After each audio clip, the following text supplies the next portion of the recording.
The Power Hour is on the air. Live streaming to you on YouTube, Facebook, and Twitch.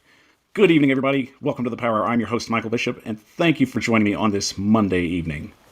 We've got a jam-packed show for you today, and let's get right into it. Starting off with our 5 topics of discussion. First off, we'll dive in. I've got some beef with Colin Cowherds, and I'm going to grill it. He's been hating on Tennessee quite a bit, and I'm going to break down why it just needs to stop. Then we'll break down next the 3 training camp battles that I feel are going to be game changers for these teams. We'll take a deep look at 3 teams that are looking to upgrade their positions, mainly at quarterback, but we'll go through that and show what these battles will bring as the upcoming training camp starts. Then next up, we're going to dive into a potential Deshaun Watson trade. An emerging partner's come up in the upcoming week, and it's very interesting to see how this scenario could unfold if it would take place. Though there are a lot of components that would have to make it work, we'll break that down and talk about that in the 3rd segment. And in the 4th segment, cutting day will be coming soon, especially with training camp winding down as soon as it gets started. So quickly as we get into it, we start looking at some players that might end up getting the axe before they get the official word if they're on the team or not. And then finally, Manning Night Football? That's right. Peyton and Eli Manning are potentially looking to be in ESPN's Monday Night Football lineup. Sort of. But we'll break that down. And here we are right now, live on a Monday night. This is the Power Hour. I'm your host, Michael Bishop, live streaming to you on YouTube, Facebook, and Twitch. Thank you for joining me this evening. Let's get into it. It amazes me at the fact at just how much disrespect the Tennessee Titans get in the national media. And it's easy to say that it's a small market and it's very dismissible. But at the same element, there's plenty of small market teams that have had success. But unfortunately for Tennessee, they've had trouble getting their footing, especially with consistent play and on and off mediocre seasons. The truth is, the Tennessee Titans have been somewhat of a punching bag for most media affiliates, and especially one Colin Cowherds. And it's been a nonstop, consistent ride of just pointing them out and just not showing them the respect they deserve. And it's usually, a lot of the times, Cowherds that basically just has nothing good to say about Tennessee. Why is that?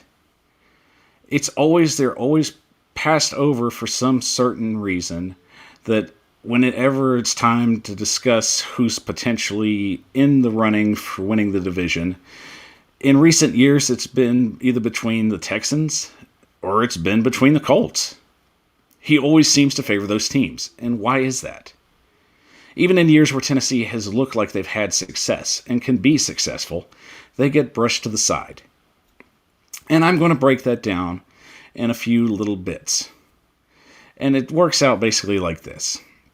I did a little homework. And in noticing how Colin Cowherds works, he likes breaking down teams, especially teams of interest. And usually if he does an AFC team, or just the AFC in general, he's going to focus on teams that generally look the most successful going forward. Now, no one can 100% guarantee what this is going to look like, especially on paper. That's all you can really do, is just give it a guess. But it always seems he just goes middle of the road with Tennessee. And I'll give you some examples. In 2018, he picked the Houston Texans to win the division and the Colts to finish second. And in those records, you basically had an 11-5, I believe, and a 10-6 record. Jacksonville was right behind them at 8-8, after getting to the AFC Championship game, mind you. And then Tennessee comes right behind them at 6-10. Now, granted, this was a transition where Mike Vrabel had stepped into head coach, and Matt LaFleur had taken over the offensive coordinator. And basically, that was all that was said. The situation at hand was DeMarco Murray had retired. Marcus Mariota had trouble staying healthy, and it was an on and off scenario. So it was really a situation of they've got a good defense. They don't know what they have at running back. At the time, Dion Lewis was signed to the team, so it seemed like it was going to be splitting the load between Derrick Henry and Dion Lewis, which didn't work out that way. But in the end, he basically predicted a 6-10 record at 28 for the 2018 season. Jumping ahead a year. Now, mind you, this is after everything had gone down and Tennessee went and just blew everybody's expectations out of the water. The following season, Tennessee gets selected 8-8. He didn't even say anything about them. He basically went around and picked the Colts to win the division. He said basically the Colts, even with an unmobile Phillip Rivers, this was a team that was stacked. And they were good on offense and the defense. And that was truly respectable. I can respect that. But the problem is, you're basically bearing a team that basically had no shot in your mind to actually go out and win something, actually go out and make it to the AFC Championship game. And also, in the process, beat the New England Patriots, and they beat the Kansas City Chiefs. Well, they didn't beat the Kansas City Chiefs. They beat the Baltimore Ravens. My apologies. Both teams on the road. But didn't say anything about it. Just said, I think along the lines, Ryan Tannehill's going to regress. That's what it boiled down to. And coming into this year, even with his predictions, Indy wins the division from his predictions, and Tennessee falls at 8-9. Basically, same premise. Ryan Tannehill is going to regress because Arthur Smith left, which was basically the same premise of when Matt LaFleur left, and that was it. It's always a trending set, and it's always inevitable to me that Cowher just looks at the stats from a very mild-mannered viewpoint. And it's a situation where he doesn't want to really give them too much, but he doesn't give them too little either. But the problem is, he's never trying to give them the respect that they deserve. And their numbers stand out in various ways. In the last 5 years, this team has progressed into a consistent winner. In the last 5 years, and I'm going to break out my stats. In the last 5 years, the Tennessee Titans have tied 8th most wins for 47 wins in 5 years span. They've had 26 wins at home, which is tied for 8th in the league. And in the last 2 years, they've scored 116 touchdowns, which was second. Only first to the Baltimore Ravens, which had 119. Now, it's just always, there's going to be a fold somewhere. There's going to be somewhere where they just trip and fall. And he's been saying this for the last 3 or 4 years. And it's yet to happen. Consistency is built on good-minded coaches and on strong decision-maker GMs. And that's what Tennessee has. John Robinson has had very few failures. But even the ones that he's had, it hasn't hindered this team in a long-term run. Now, we'll see what happens this season. But at the same time, it's irresputable just to even just blow off for another consecutive year for multitudes of reasons that don't even add up to a good conclusion. And the problem is, the Tennessee Titans, as much as people want to dismiss them, they're consistently winning. They're in the runnings. Even some of the games that they lose that they should have won, they continually to come back and beat good quality opponents. And mind you, last year, they did this with a horrid defense. They did this in a COVID year where everything was going wrong. And it seemed like when the you-know-what hit the fans, that it just didn't seem like there was any kind of hope, especially when that week where they had to play the Bills. And they had players dropping like flies. They seemed to just take adversity and just make it work. Now, granted, there's still things they're trying to make work. And there's question marks on the defense. I'll give you that. But to dismiss this offense is just stupid. Yes, they look great on paper, but in the same aspect, this team is well improved on the offensive side of the ball. And just to dismiss him completely for an Indianapolis team that has a quarterback with a huge fumbling problem. And it's very noticeable. If you've fumbled 56 times in your career and lost about 23 of them, that's a huge problem. That to me says you're not going to really win a division, but you're going to struggle through a lot of quality games. And the sad part is, I enjoy Colin Cowherds for the most part. He has good points. He has some points I'm really not that fond of, but it is what it is. For the better part, I give the guy the benefit of the doubt. But here, I'm not going to. There's only so much you can say, and there's only so much you can try and sell. And you selling the Tennessee Titans at an 8-9 record is just ridiculous. It's just not compliable. It doesn't add up with what you see on paper. And even the scheduling, Tennessee has some favorable scheduling in the early part of the season. I can generally see them winning about 5 of their first 6 games. It's not out of the question of doing it.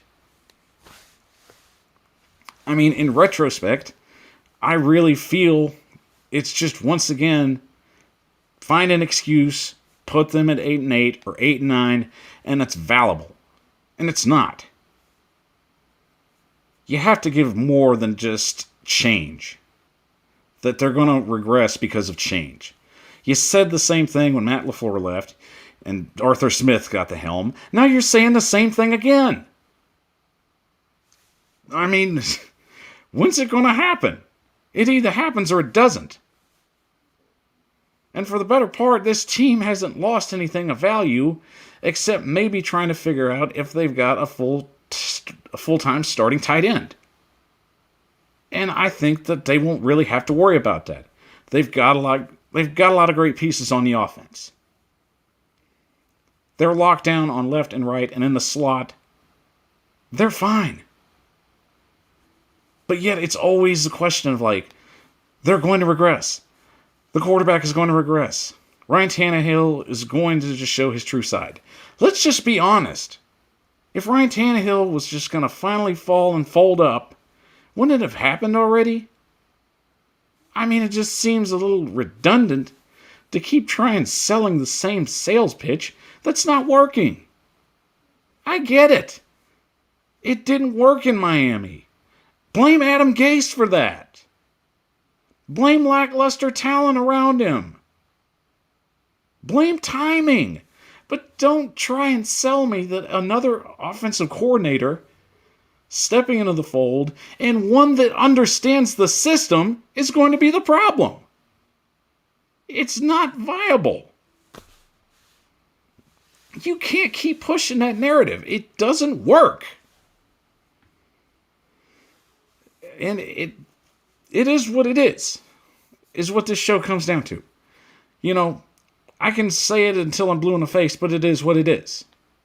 And once again, I guarantee you, as the season progresses, Tennessee's probably going to show everybody once again why they are in the playoff discussion and why their Super Bowl window is still open. And yes, it is open. Julio Jones kicked that door in. Let's be honest. I don't care how old he is or what type of injury he has. He can still play. Those scouts and John Robinson did their homework on him. And if they didn't, then he wouldn't have a job. And that's how it is. They saw the opportunity and they took it. And that's what the NFL is. It's finding the right opportunity and taking it for the betterment of your team. And that's what John Robinson has done consistently. And that's what Colin Cowherd fails to see. Forget the fact that even Mike Vrabel has been the best head coach hire from the 2018 campaign. He's only one win under Frank Reich. But he's one win better. You can't just keep selling people that he's not good enough. You can't sell the fact that it's another offensive coordinator running the show. If it's the same system, nothing changes that much. He puts his touches on it, but it's the same business. It's the same offense, more likely. Nothing's going to change dramatically. They know what works. And that's all there is to it. There's no complication. There's no will he or won't he. He understands what Coach Vrabel wants. Just like LaFleur did, and just like Arthur Smith did. And it's going to be basically same offense, just Downing's touches on it. That's it. Let's just give this offense, and even Ryan Tannehill, the respect he deserves. And Colin Cowherd, I mean, you can do better, man. Come on. I mean, isn't part of like making predictions trying to find some that are a little more realistic? In the last 3 or 4 years, you've consistently had that team right at the bottom, if not close to the bottom. It's always something with them. Can you just at least acknowledge that there's some good change there? And you've done a couple of good segments on the Tennessee Titans. I've seen them. But for the most part, it's just most of what you've brought out on them is just the negative. Yes, they have flaws. But realistically, just give them a fair shot. You're allowed your opinion. But if you keep rehashing it, it's the same stuff. You might as well just recirculate the videos you put out the previous year. Just step your game up, man. That's all I'm saying. Well, I'm officially done grilling that beef. Well, let's get ourselves put together, and when we come back, the 3 best training camp battles going into the season. I'm going to break each one down and how they're going to affect each team. I'm Michael Bishop of the Power Hour, and I'll be back in 30.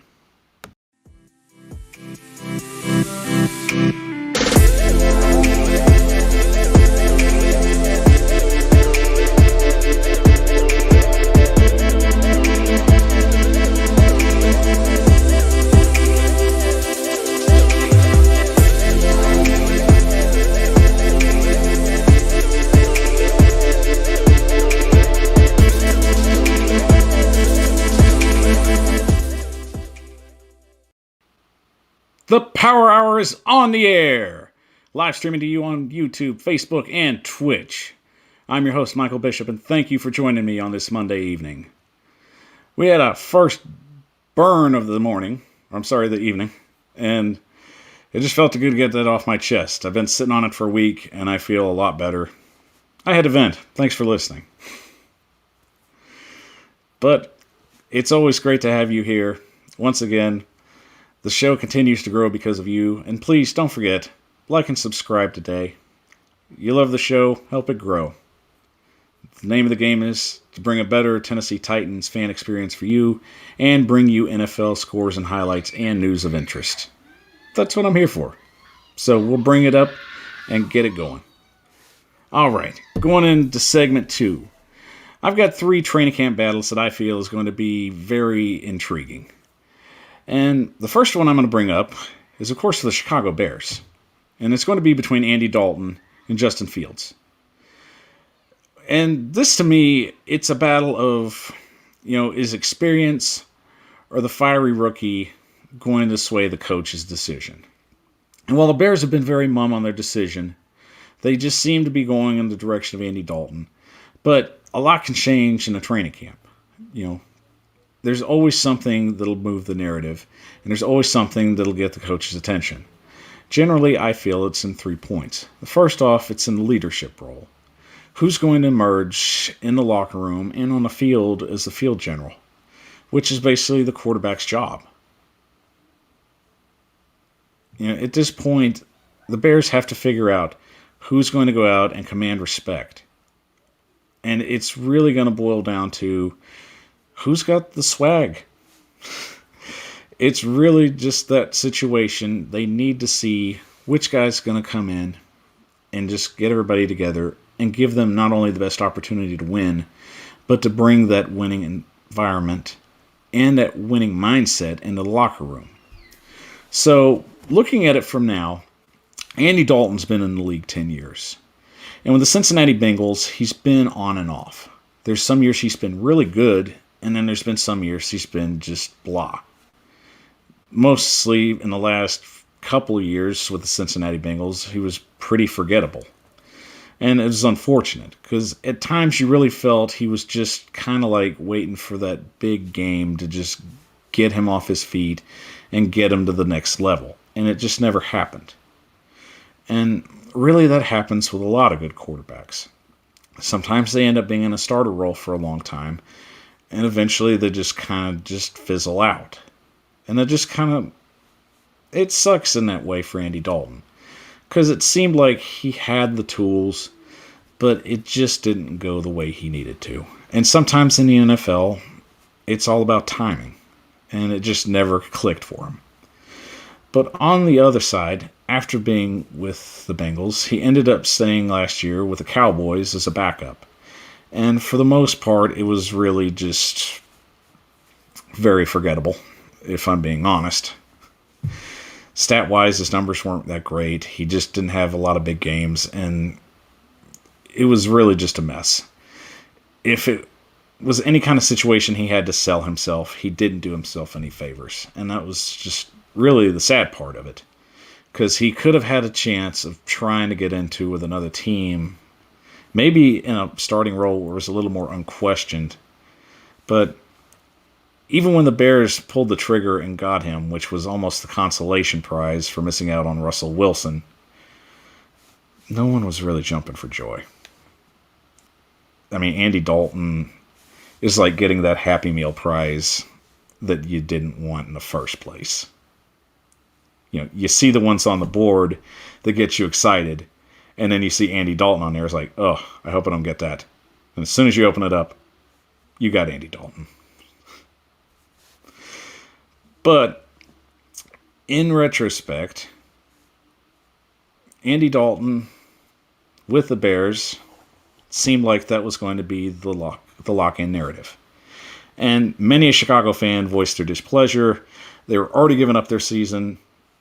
And then the Bears, at the last minute in the NFL draft, went out and drafted Justin Fields from Ohio State.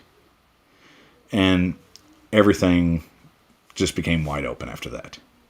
Where it seemed like Andy Dalton, this was his team. Now it just seems more likely it's only a matter of when Justin Fields starts. Now, Justin Fields, coming from Ohio State, in the last 2 years, put up 67 touchdowns. And there's just a slew of records that he broke while he was at Ohio State. And really just garnered the attention of just the quarterback draft, where it was really, we knew who the first two were, but it was always going to be between Trey Lance and Justin Fields. And eventually we knew the 49ers felt more strongly about Trey Lance and went that route. And going forward, Chicago pulled the trigger and got Justin Fields, and here we are. So going into this training camp battle, it goes again trying to find a leadership role. Which one of these two is going to stand out as the leader? Who's going to command the respect and get their players motivated? The second point is, it's how are they going to bounce back from adversity? Now, Andy Dalton's done this. He knows after he throws a pick, he can't get down on himself. He bounces back. And sometimes he has, sometimes he hasn't. Justin Fields is going to have to learn this on the pro level. And it's what makes or breaks NFL quarterbacks. You've got to have thick skin about making mistakes. You're going to make them. It's inevitable. But you have to bounce back from them. And third and finally, in this camp battle, it's all going to boil down to who can get to the playbook and who can learn it the quickest. And right now, Andy Dalton has a slight edge because he knows how to read defenses. He knows, he's been through multiple offenses. He's been with offensive coordinators that are very challenging. And it's along the lines of he knows that this is his job to lose for the moment. And I think that's what's going to happen. I think Andy Dalton wins the battle because of experience. But Justin Fields will get his chance.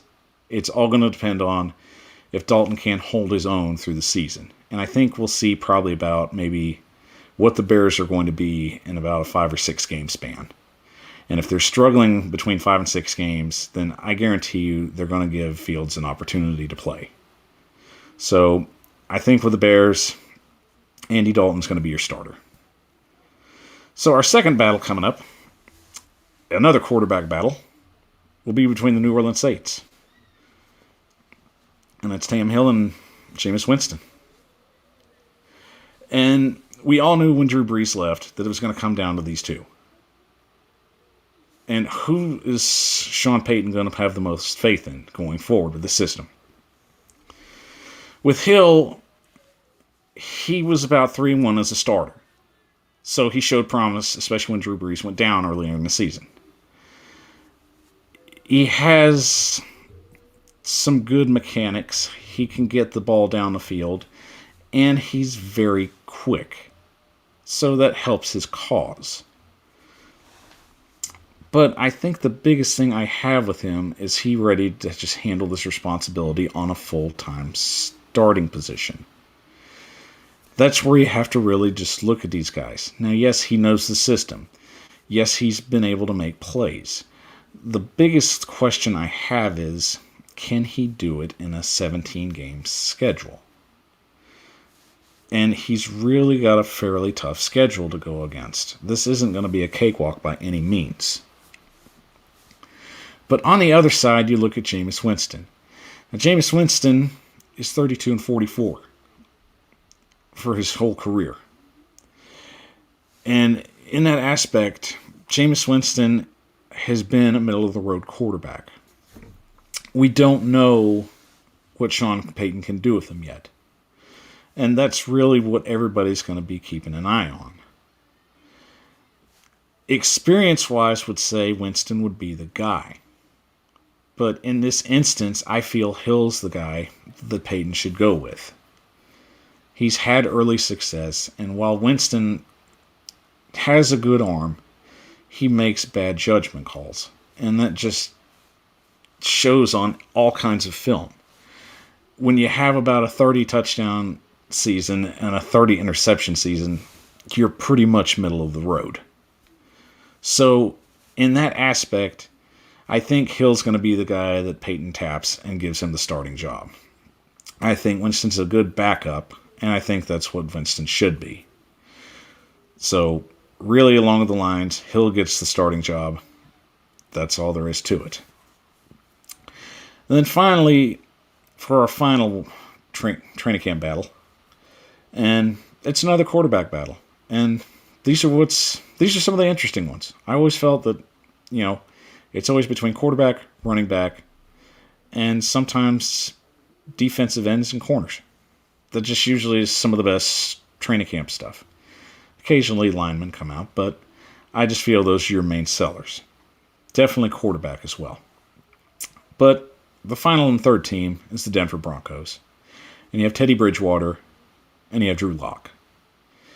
And right now, this one's the most interesting because they're about neck and neck. Stat-wise, they're only separated by a few just certain numbers.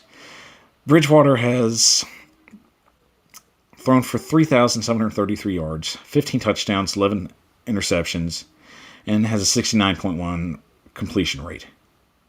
Then you look on the other side with Drew Lock. He's 4-9 as a starter, has a 57.3 completion percentage, and he's thrown 16 touchdowns and 15 interceptions. It would seem Bridgewater has the better stats just by a little bit. But I know Denver wants to see what they have with Lock before they make a final decision. The thing is, there is talent on that Denver offense. There's no doubt about it. but which quarterback is going to utilize it the most? Locke knows it. Teddy Bridgewater has the athletic ability that I think can take them over the edge. Now, are they going to make the playoffs? I don't think they will. They're still a little ways off. I don't think that they're capable. I think this is a team that can win 8 games. If they win more than that, I'll be shocked. There's strength on the offense that can help them. And there's some good defensive talent. But along the lines, I just still feel it's a coaching problem. If they can get to 8 games, this is a good team. But it's really hard for me to see that right now. I just don't buy their head coach. But if you had to look at the numbers between the quarterbacks, Bridgewater just seems like the guy you're going to go with. I've always felt that he just never got a fair shake. That after that huge injury in Minnesota, he's just never been the same guy. And he's really just been trying to find somewhere to find just anywhere where he can show that he can still play at a high level. And it was unfortunate. I really liked what Bridgewater was doing before the whole injury with Minnesota. And some guys just need to find the right team and just the right system. I think Bridgewater's on the right team, but as far as the system goes, I still feel that maybe they need another head coach, but I'm not willing to give up on Bridgewater just yet. To me, I think he's the guy that can utilize all the young talent on this roster. He has had experience in some bigger games. He's not played at the level I'm sure he would want to play at, but I think if you just let him run the offense and let him run the locker room the way he needs to as the vocal leader, I think Bridgewater will be the guy. I think you can get 8 wins with him easily. If you get more than that, I'll be shocked. But I still think without this training camp battle going through, Bridgewater's the guy you want to go with. In the long run, I just feel certain guys always kind of keep themselves in a way where they're just a little more balanced and unbalanced. And in the sense of this training camp battle with Denver, Bridgewater just seems like the safer bet. But he also seems like someone that could be a potential long-term fill. He just needs the opportunity. And I feel the Denver's the best opportunity he's going to get right now. So I definitely am looking forward to see what Bridgewater can do with a full season under his belt. And I wish the best of luck to him. I mean, I like the kid. I hope it works. Well, all right, guys, that's the end of segment 2. We'll take a quick 30-second break, and we'll be right back with our next segment. This is the Power Hour, live streaming on YouTube, Facebook, and Twitch. And we'll be back in 30.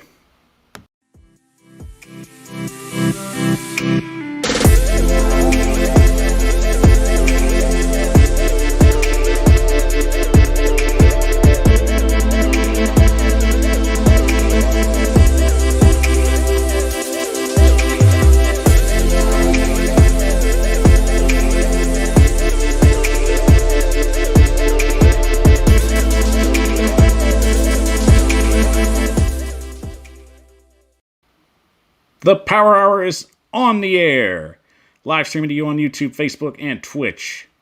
I'm your host, Michael Bishop, and thank you for joining me again on this Monday evening. We've had a great show so far. We've broken into some pretty good topics of discussion, and coming up next on the third segment, I want to break down a potential trade. Now, this came out on the Fanside site, and I'm basically using this as a source. But it's a good story, and I felt it was worth sharing. Sometimes you get good sources, and they're worth putting out to the people to get a good perspective and just a general public idea. Now, the Deshaun Watson situation, it's a mess. There's no other way of putting it. I don't know how it's going to end. I don't know anything more than what's been reported, and generally I'm just waiting to get more solid storylines to actually have a better opinion about it. I don't want to talk about a story with not that much information. But in general, from a standpoint of just the spirit of just if there's a situation where Deshaun Deshaun Watson can be traded, then I think that's fair to explore. At this point, we're waiting for more solid storylines to just basically give our full opinion on the entire situation. Now, the thing is, it's just being fair to both sides, and it's just making sure everybody understands that I don't want to be first when it comes to stories. I want to be accurate. And that's the case here. So, just in the sense of just breaking down a potential trade, which it may or may not happen.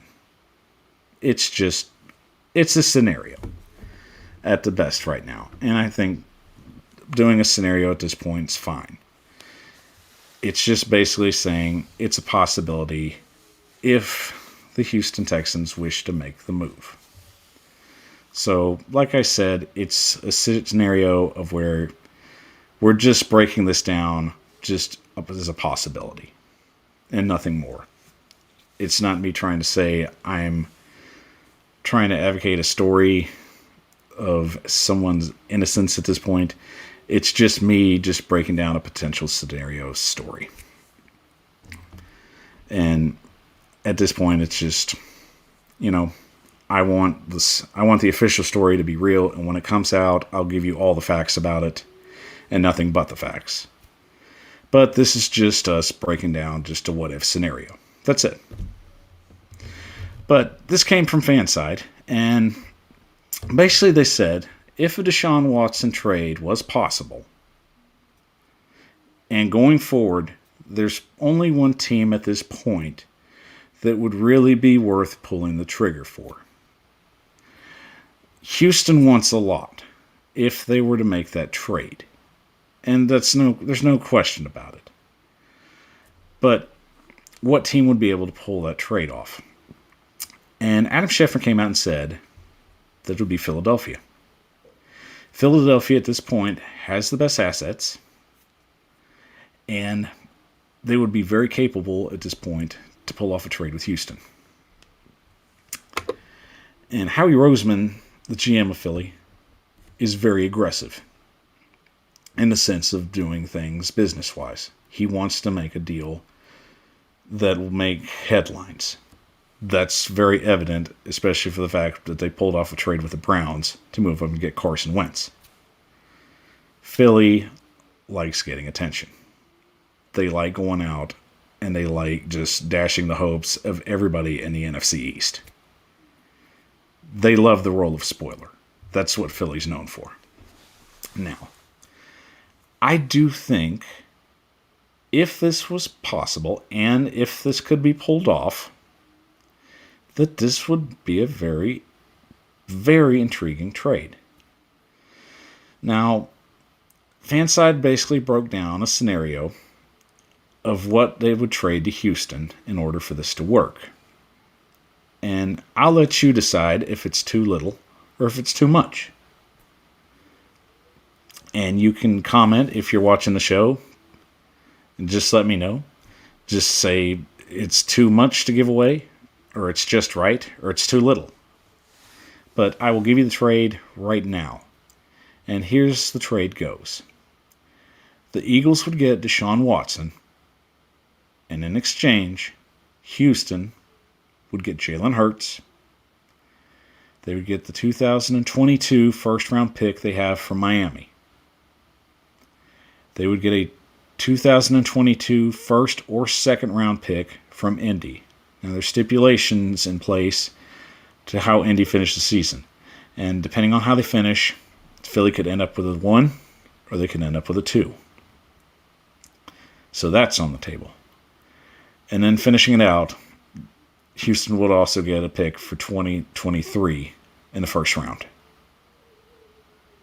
So you're potentially giving away 3 first-round picks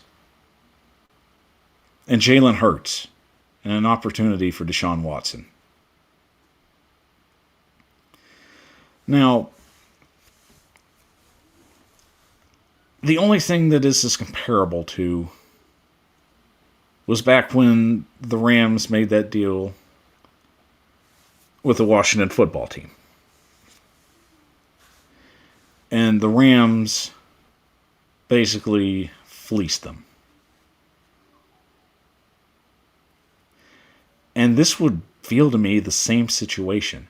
I feel the Eagles, yes, they would get Deshaun Watson, possibly, but they're giving away what potentially could be three first round picks, 2 in 22 possibly, and 1 in 2023. And you're giving away Jalen Hurts, which you'd have to give a quarterback for a quarterback in this situation. And I think, in all fairness, in that sense, that kind of evens it out. Now, breaking this down, it's a good deal on paper. Houston's going to get a lot of building pieces here, and they need them. But, like I said, with the Deshaun Watson story going on, and there's nothing that's concrete at this point, story-wise, all you can do is just speculate. Now, if he's found guilty, this is a whole nother ballgame. It won't matter. He's going to have to answer for all the things that he did, if that's what happens. But at this point, like I said, there's nothing concrete. There's just what we know now. But nothing is solid at this point. So that's why I can't confirm or deny anything or just make any kind of solid story on it. So that's why I'm very just in the middle at this point. Like I said, I want to be right. I don't want to be first. I'd rather give you the full truth than part of it.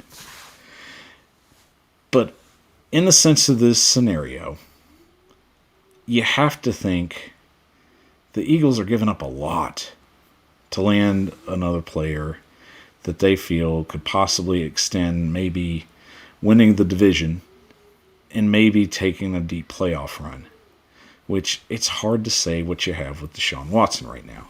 We only know what he's done in a small amount of time.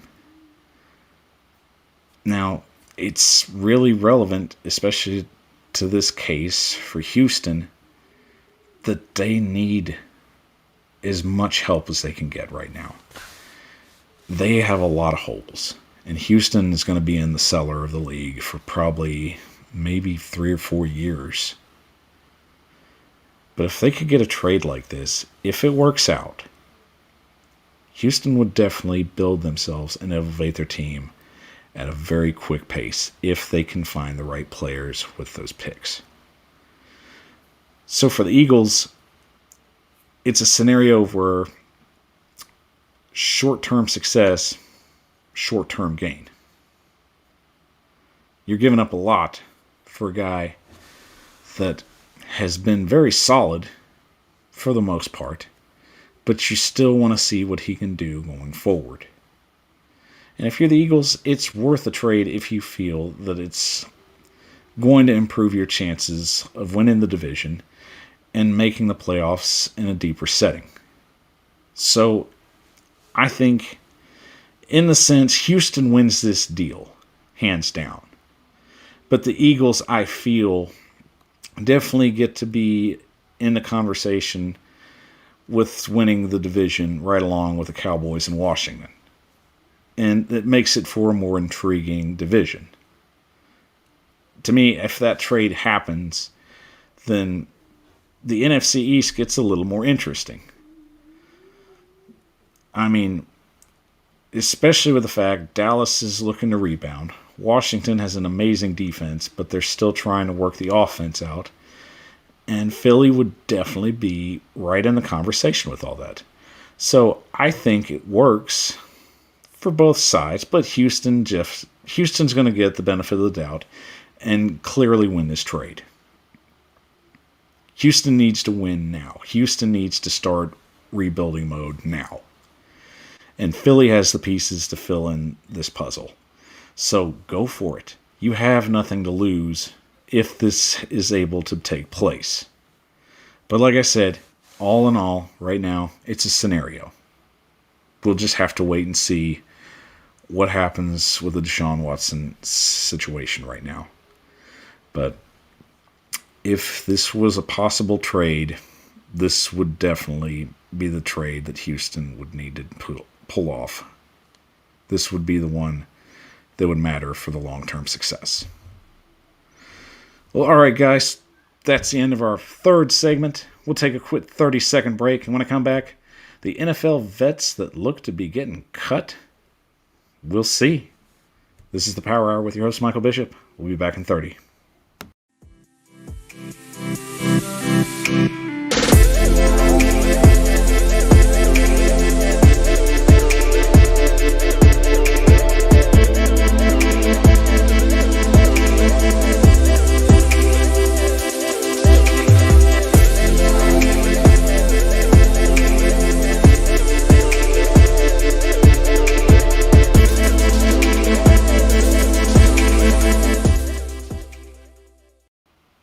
The Power Hour is on the air, live streaming to you on YouTube, Facebook, and Twitch. I'm your host, Michael Bishop, and thank you for joining me once again on this Monday evening. I just get really excited when I know that these shows are coming at the beginning of the week. There's a lot of prep work that goes into it, and thank you once again for showing up and showing your support. And don't forget, if you love the show, help it grow. Please like and subscribe. The more you do, the more that's going to help us get more shows out to you. And that definitely gets us excited, knowing that we're doing good and that this show continues to be successful because of you. So once again, thank you for your support, and thank you for always tuning into the Power Hour. And getting into segment number 4, we've got a potential list of what I think are 4 players that might possibly get on the chopping block once the final cuts come in for the NFL season. And these were definitely 4 interesting names that came up. So the first one I'm going to break out would be Zach Ertz of Philadelphia. And a lot of people think that he's more likely going to be traded than he'll get cut. But it's really hard to say at this point. While Buffalo's kind of sat on the sidelines watching the scenario, and you also have a few other teams, Indy being linked in, Tennessee being linked in. It's really interesting to see who's willing to pull the trigger and try and take on the rest of his contract. Now, Ertz is a good catching tight end. He's not a particularly good blocker. But if you're looking for a guy that can spread the field, then he's definitely going to fit in your offensive scheme. The question is Philly willing to eat that much salary again? And I just feel it's going to come down to if they can get a trade partner at the end of the season. Well, really, before the end of training camp. I think they're quietly shopping, but they're trying to do it discreetly. I think maybe their asking price might be a little too high. I think for Ertz, you're possibly going to get maybe... I think in fairness, you're asking for maybe a 4th-round pick. That might be a possibility that might intrigue them.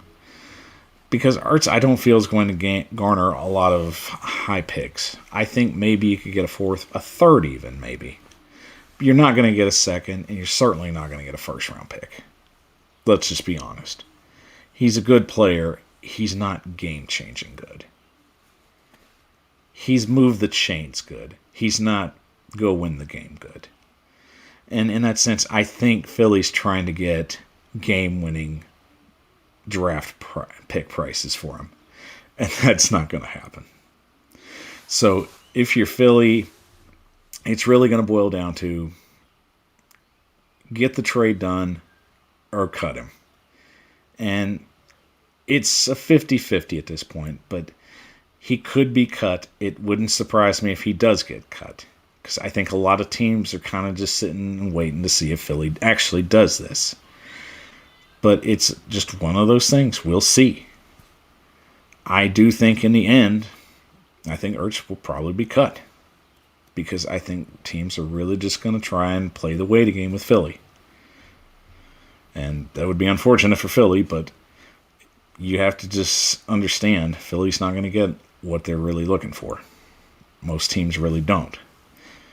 Moving on to our next player, and it's another tight end, and it's Jimmy Graham, Chicago. And that's shocking. But the thing is, it comes down to money. Is Chicago going to want to hold on to his contract? Is he still viable for the kind of price and the kind of money he's pulling down right now? And this isn't the Jimmy Graham of 6 or 7 years ago. It really just feels like he's not the same guy. He wasn't the guy going out there and just dominating defenses the way he did on the Saints. He's just kind of lost his step, and it just happens. He's been in the league for a while, and Chicago really felt that if it was a situation where they could get him at his prime again, he could help elevate this team, and it just didn't work that way. While Graham has value for some other teams, I just don't think Chicago wants to pour that kind of money in for a guy that's slowly fading away at the tail end of his career. So it just makes sense from that kind of standpoint that Chicago cuts ties with him. I don't see him really making any kind of jump. There's probably a team out there that would sign him and get him some catches. I mean, if you're a Cincinnati or maybe even a younger team that's rebuilding like Jacksonville, he's definitely worth bringing in. But not with Chicago. The third player I have up is Sonny Michel from New England. And this was surprising on a lot of scales. It just seems like he's just kind of the odd man out.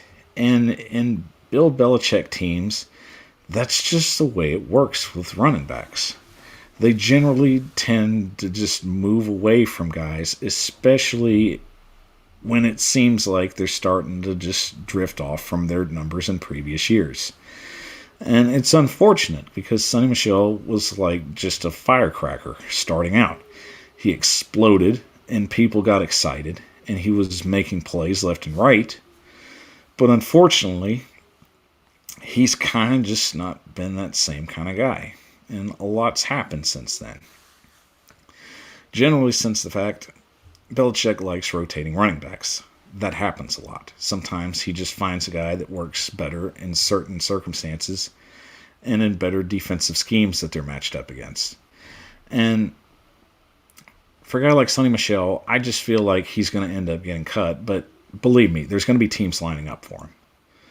He's the kind of guy that still has a lot in the tank. And if he's healthy, he can be a game changer in the right offense. And generally, I'd look at teams that need some kind of spark. If you're a team like Atlanta, I think Arthur Smith can incorporate him in his offense and make that work out to his benefit. Or if you're looking at teams like Denver even, I think he'd fit in there very well. They need somebody else as a playmaker to kind of take attention away from their wide receivers. And Sonny Michel, to me, definitely would do that. So there will be options for him. And then finally, my fourth and final would be Mark Ingram of the Houston Texans. And it boils down to just David Johnson. He's going to be back, and he's going to be toting the rock. And it's unfortunate for Mark Ingram. It's not the fact that he doesn't have enough talent to do it. We know Mark Ingram is better than David Johnson. But the thing is, it's a salary thing. And Houston's basically at the point where they know they have to rebuild. This is what it is. They are going to have to just start from the ground and build their way up again. And Mark Ingram just doesn't fit in this picture. Especially for the money that he's garnering, and it's another money situation. But you really just know he could be a game changer anywhere he goes. But I just feel that in this situation with Houston, it's not the right fit for him. They're going to be rebuilding, and Mark Ingram can go somewhere else and help another team somewhere. I know there's a lot of teams that are going to be middle of the road that probably could use help. Ingram could work well in Atlanta if he wanted to. I think if they could solidify the running back situation, another guy Arthur Smith could possibly use. and be viable, especially going forward. Then you look at other teams around the league. I think if Ingram wanted to go to Green Bay, that'd be a great fit. If only just to get Aaron Rodgers a little more excited about the idea of coming back to Green Bay. I mean, having Mark Ingram in the backfield isn't a bad thing at all. So if I'm the Packers, I think that'd be worth exploring. So Mark Ingram, another player that'll probably get cut just for money purposes, and I don't think he would want to be a part of a huge rebuild anyway. There's plenty of teams that will line up for him, so he won't be on the market very long. Well, all right, guys, we'll take another quick 30-second break, and we'll finish out the show. Manning Night Football? Stay tuned. This is the Power Hour. I'm your host, Michael Bishop.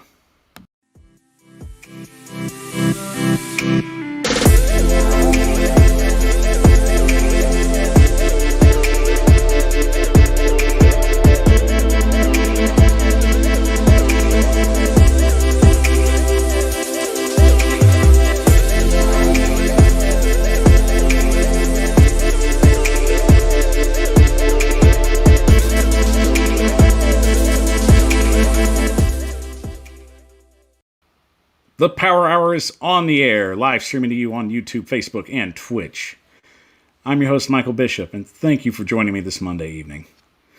It's been a great show, y'all. I have enjoyed myself. I've just really looked forward to all this week, and I once again thank you for your support. And don't forget to please like and subscribe to the channel. Help it grow. I want to continue making shows for you guys, and I'm very, very appreciative of all of the support and just the feedback I'm getting. So thank you once again. You always have my respect. And getting into our final segment now. The final segment of the night. Manning Night Football. What do I mean by that?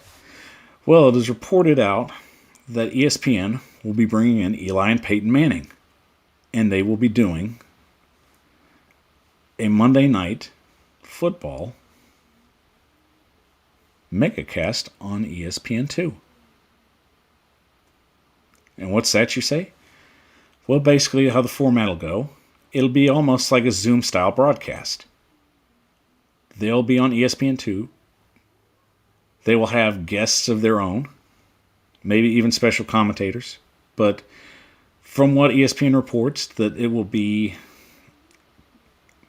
football players that have played before, possible players from a bye, and even celebrities joining Eli and Peyton in the broadcasting booth on a Zoom-style show broadcasting games. And the deal will go out for the next 3 years, and they'll be doing 10 games on ESPN2. Now, I'm all for progression in the league. Anything that they can do new or try to bring eyes to TV, especially in the NFL, is a good thing. And I like this. I like the fact that Eli and Peyton will be together in the booth. They're funny together. I mean, if you've seen any commercials that they've done together, they know what they're doing.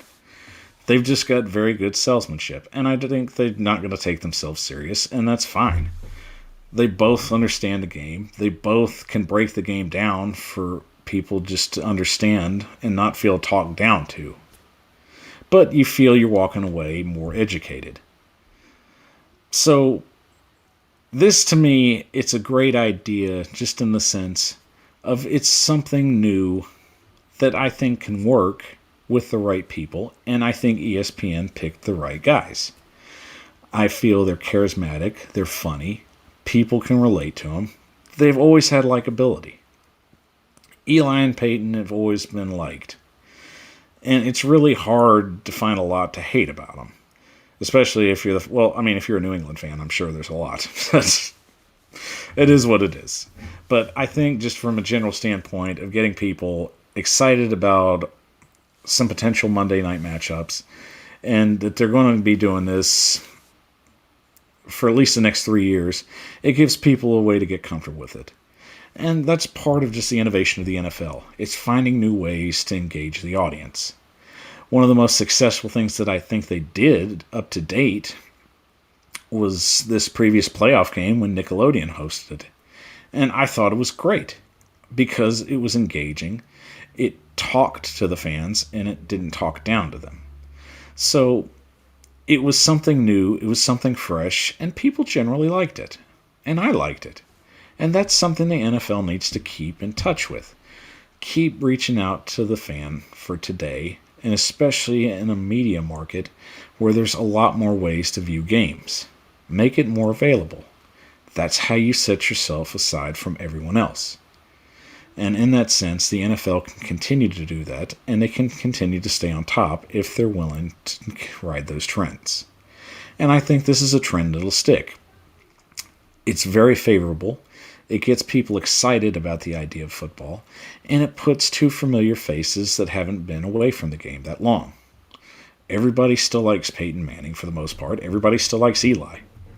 They're very marketable. They're very relatable.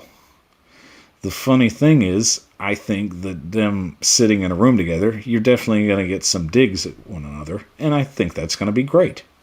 It's going to show just the playful side of the Mannings, and especially the fact just bringing a buttload of football knowledge to the table on both ends. And the fact that they'll even have former players and even celebs stop by just makes it more fun. And that's what the NFL needs, more fun. Keep the game engaging. That's how fans keep coming back. They want to be entertained. And the beautiful thing about the NFL, it is real life, and they play this game in real life, but they find ways to keep the fans engaged and entertained. And that's just part of it, and that's what continues to make it successful. So if you're the NFL, embrace the idea. It's a great idea they have right now, and I'm excited, and I can't wait to see the first broadcast, whenever it'll be, especially when it comes out on ESPN2. I'll definitely be there and check it out. But thank you for joining me tonight. Once again, just another great show because of you. And once again, thanks again. I will see you next Monday with another brand new show. I'm your host, Michael Bishop, and this is the Power Hour. Have a good night and an even better tomorrow. Take care.